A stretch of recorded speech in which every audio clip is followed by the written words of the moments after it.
When the scientist Dr. Wilson visited the emperor penguin colony in 1902, he wanted to collect eggs for research. However, there were no eggs, and the young birds were already quite big. He realized a very surprising fact. The penguins must lay their eggs in the middle of the Antarctic winter. To get an egg, he had to visit the colony in midwinter.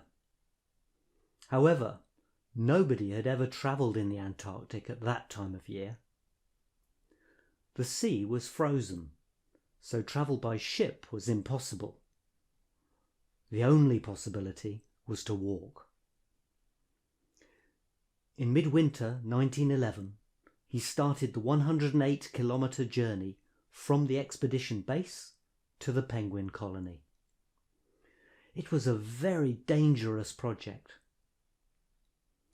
Wilson took two companions, 28-year-old Navy officer Henry Bowers and 24-year-old volunteer Cherry Garrard. They pulled two 2.75-metre sledges loaded with 343 kilos of food, paraffin and equipment for camping, cooking and scientific research. The team walked south and then east around the volcanoes Mount Erebus and Mount Terror. Sometimes the moon or the aurora lit up the sky, but usually it was completely dark.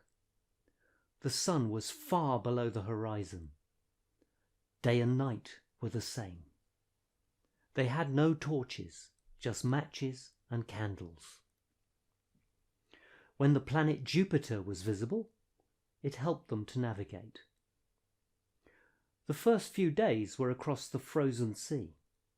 The sledges moved easily on the sea ice. When they climbed up onto the polar ice, a strong wind came from the south. The temperature fell to -44 degrees Celsius.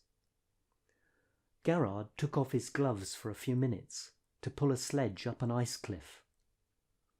All 10 of his fingers were frostbitten. It took hours to restore his blood circulation. That night, the temperature fell to -49 degrees Celsius. Shivering violently in their sleeping bags, it was hard to sleep. They did not believe they could reach the penguin colony. Dr. Wilson asked the others if they wanted to go back.